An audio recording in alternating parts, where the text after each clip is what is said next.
The United States makes the UN work when it wants it to work. And that is exactly the way it should be, because the only question for the United States is what's in our national interest. My name is John, and the International Criminal Court is now in session.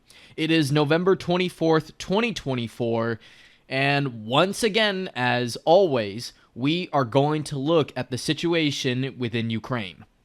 So, first of all, we're going to go into the Zaporozhye direction. More specifically, the Orkiv or Orikov front. I've heard reports that the Russians are advancing in the village of Beloria. Sorry, I got it wrong. My apologies. But anyway, I digress. The Russians are advancing in this village here. And yeah, but that's pretty much about it. The Zaporozhye front, for the most part, is stagnant. And even though the Ukrainians were pushed quite a long way back from Robotine now, the Russians have yet to start their actual big push towards Orkiv. And until they're able to do that, this front will continue to remain stagnant. Now, as for Guleipol, it is more likely that we're going to see something happen here in the future, because let's actually leave the Zaporozhye front and go to the Donetsk direction, Kharkov and VELYKA NOVOSILKA. First of all, let's talk about VELYKA NOVOSILKA. Now, VELYKA NOVOSILKA has a road that actually goes to Guleipol. This road right here passes by a number of villages within the Zaporozhye Oblast, and it goes into Donetsk, which ends in VELYKA NOVOSILKA. Now, in the past few days, the Russians recently just started a fresh push towards the town of VELYKA NOVOSILKA, which is around the size of maybe Suja in Kursk direction, and it doesn't really have any commie blocks, though I do think it does have a Rada, for sure. But yeah, the Russians have advanced from here, I think, and they just started blitzing towards VELYKA NOVOSILKA. So now the Russians are about to enter VELYKA NOVOSILKA, and as far as I know, the situation is not good for the armed forces of Ukraine. In fact, just a little up north, there's this village called Rozhodolny. The Russians are currently battling out with the Ukrainians for the control of this village, and if the Russians are able to take it, VELYKA NOVOSILKA is cooked. So, as of right now, the farms that are like outside of the town are under Russian control, but that's pretty much about it. But I wouldn't be shocked if within the next day or so from now, like in the next 48 to 72 hours, we see the start for the Battle of VELYKA NOVOSILKA. Now, if the Russians were to take this town from the Ukrainians, it opens the door up to not just Guleipol, but it also opens the door up to this part of the southern Donetsk Oblast. And, in a way, it does lead into Dnipropetrovsk as well. So, if Russia takes VELYKA NOVOSILKA, the Russians will enter Zaporozhye from the east and can enter Dnipropetrovsk. So, yeah, it's good news for the Russians. And on the Kharkov front, oh boy, not looking good. So, as all of you remember, late September and early October, the commie bloc-oriented town of Ugledar fell to Russia, and as a result of Ugledar falling, basically everything north of it has also fallen as well, like dominoes. Novoukrenka, Bogoyavlinka, Shakartsky, Yasna Polena, and Maximivka, and soon to be Trudove. And meanwhile, because of everything that's been happening here, and especially in Kharkov, the Russians have sandwiched a number of Ukrainians in this central pocket here. They like literally have put them not just in a cauldron, but what I would like to call a death sandwich. And as a result, more and more villages are falling to the Russians. First of all, VELYKA. It fell to the Russians after basically they advanced too much from the northern direction from Maximilianivka and also Kharkov. And also the Russians have completed their captures of Antonivka, Karonivka, and rumor has it that they have also captured Yelizavetivka.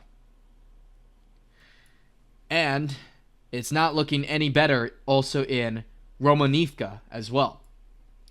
So in the next few days or so, if not like tomorrow or what, everything here is going to be cleared out by the Russians, and then the road from VELYKA NOVOSILKA all the way up to Kharkov will be cleared.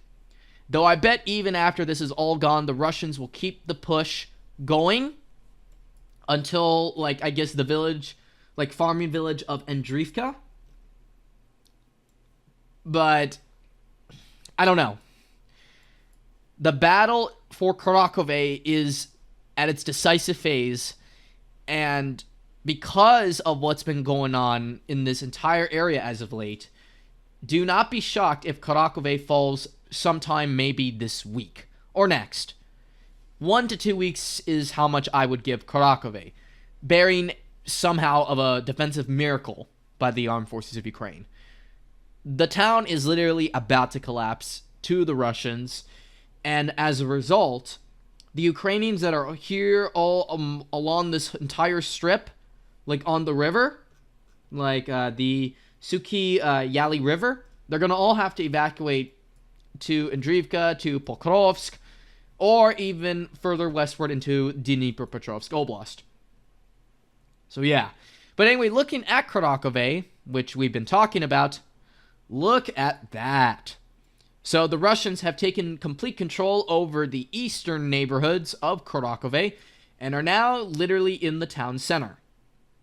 There's even rumors that the Russians have also cleared out everything here, so now the final battle for Kharkov's commie blocks has started, though it has not yet been 100% confirmed.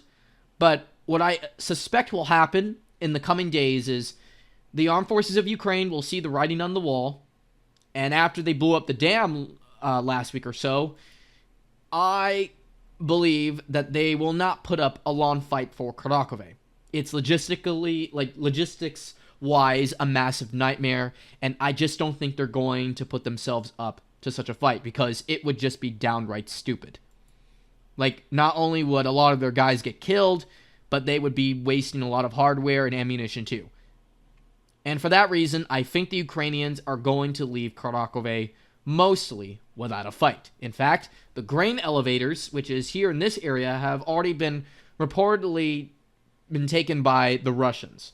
So, yeah, it already feels like the battle is over before it even started. And as far as I know, Kharkov is indeed going to go through the same fate as Avdiivka, Selidova, and Ugledar. And don't be surprised if the same thing happens to Pokrovsk as well.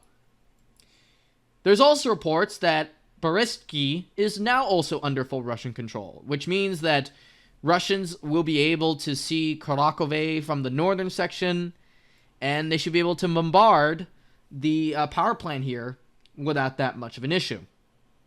And also, lithium, I think, the production for that key source, like resource, by the way, like natural resource, will be also under Russian control, because there's a lot of lithium, by the way, in Kharkov as well. So massive loss. So it pretty much will collapse this entire front, and Ukrainians may have nowhere to go but into Dnipropetrovsk. So southern Donetsk is probably going to fall to Russian control by the end of 2024. Probably around like mid-December or so. And if I'm wrong, it's probably going to be like New Year's Eve or something, 2024. But yeah, not looking good. And going a little further up north, so besides, of course, most of Sansivka being taken by the Russians, Russians are also currently contesting and have taken most control of Zorya. And They have also taken control over the village of Yurivka, Pustnica, Petrivka, and are also duking it out for the Ukrainians right now in the village of Zovte, and are inching closer to this road that comes from Pokrovsk. And should the Russians cut off this road here, well, Andriivka is already cooked before the battle even starts. So it's not looking good. Russians are very close to Dnipropetrovsk Oblast. Very close. And again, by late 2024, they're probably going to either enter it or at least be at its administrative borders. That's literally where I see this thing going. It's where I see it going. Anyway, looking at Toretsk, Deep State recently has updated the situation in favor of the Russians. Apparently, the Russians are advancing in the southern Toretsk neighborhood known as Zabolka district, and Russians are also reportedly been advancing in the private low-rise housing areas here too. Now, just to be clear, not all of downtown Toretsk has been taken yet, so be patient at this time.